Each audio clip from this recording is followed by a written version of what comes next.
जब से हम लोग मैथमेटिक्स पढ़ना शुरू करते हैं तो हम लोग basics addition, multiplication, subtraction, division ये 4 प्रोसेस पढ़ते हैं। हिंदी में बोलूँ तो जोड़ना, घटाना, भाग करना और गुणा करना करते हैं।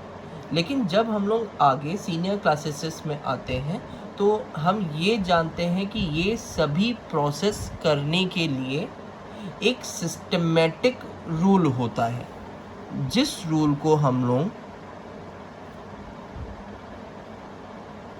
बॉड मास रूल से जानते हैं। अच्छा, यहाँ पे बी की मीनिंग होती है ब्रैकेट, ओ से of, D for divide, M for multiplication, A for addition and S for subtraction. इस रूल का हम लोग यूज़ कहाँ पे करेंगे? समझने वाली चीज़ ये है, जैसे सपोज करिए हमारे पास एडिशंस, डिवीज़न, सब्सट्रैक्शन और मल्टीप्लाई लिखा हुआ है, तो हम सबसे पहले कौन सा ऑपरेशन या कौन सी प्रोसेस करेंगे? तो हम लोग सबसे पहले अपना बॉड मास रूल देखेंगे और देखेंगे उसमें सबसे पहले क्या आता है। ब्रैकेट, ब्रैकेट के बाद ऑफ, डिवाइड, मल्टीप्लाई, एडिशन या सब्सट्रैक्शन। हम देख सकते हैं कि सबसे पहले यहाँ पे आता है डिवाइड, तो हम लोग सबसे पहले प्रोसेस करेंगे डिवाइड की। देन सेकेंड नंबर पे प्रोसेस आएगी मल्टीप्लिकेशन, तो हम लोग मल्टीप्लिकेशन को उसके बाद करेंगे। थर्ड नंबर पे एडिशन, तो एडिशन हम लोग करेंगे। और फोर्थ नंबर पे लास्ट में आती है सब्सट्रैक्शन, तो हम लोग सब्सट्रैक्शन करेंगे। अब इसी कॉन्सेप्ट को हम लोग एक क्वेश्चन के थ्रू समझने की कोशिश करेंगे। जैसे सपोज करिए हमारे पास क्वेश्चन लिखा हुआ है 8 + 2 under bracket multiplied with 5 divided by 2 is equal to what. मतलब यहाँ पे हमारे पास ब्रैकेट में 8 + 2 गुणा 5 और भाग 2 लिखा हुआ है, तो इसको हम कैसे सॉल्व करेंगे? हम लोग ये देख रहे हैं कि यहाँ पर कई मैथमेटिकल फंक्शंस हैं। Functions in the sense bracket भी है, प्लस भी है, मल्टीप्लाई भी है और डिवाइड भी है। तो अब हम क्या करेंगे, हम सबसे पहले यहाँ पे सॉल्व करने के लिए देखेंगे कि बॉडमास रूल मेरा क्या स्टेट करता है, क्या कहता है। बॉडमास रूल के अकॉर्डिंग मुझे सबसे पहले ब्रैकेट सॉल्व करना है, तो मैं क्या करूँगा, मैं देखूँगा कि ब्रैकेट के अंदर क्या लिखा हुआ है। 8 + 2, हम बेसिकली इनको क्या करेंगे, बस ब्रैकेट के अंदर की चीज़ों को सॉल्व कर देंगे। अभी उसके अलावा हमें कुछ भी नहीं टच करना है। ब्रैकेट के अंदर जो भी लिखा होगा हम उसको एज इट इज़ सॉल्व कर देंगे। ब्रैकेट सॉल्व करने का मतलब होता है कि ब्रैकेट के अंदर जो भी लिखा हुआ है उसे आप एज इट इज़ सॉल्व कर दीजिए। नेक्स्ट स्टेप में आप ब्रैकेट को रिमूव करिए या ब्रैकेट को हटा दीजिए और बची हुई चीज़ें लिख दीजिए। डन। अब उसके बाद क्या आएगा, देखिए आप देख सकते हैं यहाँ से कि 10 × 5 डिवाइडेड बाई 2, इसका आंसर क्या आएगा? मैं ये देखूंगा कि बॉडमास रूल हमसे क्या कहता है। बॉडमास रूल हमसे ये कहता है कि आपको सबसे पहले डिवाइड करना है और फिर मल्टीप्लाई करना है। तो मैं क्या करूँगा, 10, अब 5 को 2 से आप डिवाइड करते हैं तो ये वैल्यू आएगी 2.5,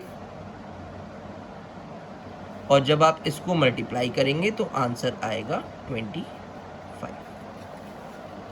हमें ये ज़रूर ध्यान देना है कि सबसे पहले हमें बी फॉर ब्रैकेट को सॉल्व करना है। देन ओ से ऑफ होता है, या हिंदी में हम बात करें तो उसको हम लोग का बोलते हैं। ब्रैकेट को हिंदी में हम लोग कोष्ठक बोलते हैं। देन हमें थर्ड नंबर पे डी फॉर डिवाइड सॉल्व करना होता है। डिवाइड को हिंदी में हम लोग भाग कहते हैं। एम फॉर मल्टीप्लाई, मल्टीप्लाई को हिंदी में हम लोग गुणा कहते हैं। देन नेक्स्ट स्टेप में हम लोग क्या करेंगे, एडिशन करेंगे। एडिशन को हिंदी में हम लोग जोड़ कहते हैं। और लास्ट स्टेप में हम लोग क्या करेंगे, सब्सट्रैक्शन करेंगे, जिसको हम लोग हिंदी में घटाना कहते हैं। अब मुझे ये लग रहा है कि आपको इतना बेसिक कॉन्सेप्ट समझ में आ रहा होगा, तो हम लोग चलते हैं अब अपने नेक्स्ट क्वेश्चन की तरफ। नेक्स्ट क्वेश्चन में हम लोग देखते हैं कि हमारे पास लिखा हुआ है 12 divided by 2 multiplied with 3 plus 4 is equal to what. मतलब 12 भाग ब्रैकेट के अंदर 2 गुणा 3 प्लस 4 बराबर क्या होगा।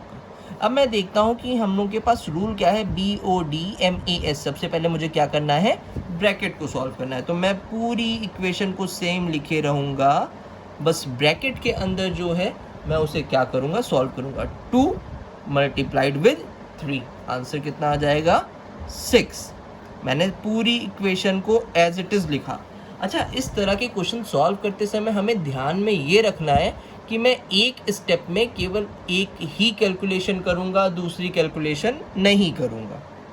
अब जैसे मैंने पहले स्टेप में क्या किया, केवल ब्रैकेट को सॉल्व किया। अब ब्रैकेट जब सॉल्व हो जाता है तो मैं उसे रिमूव करता हूं, मतलब बस हटा देता हूं। डन।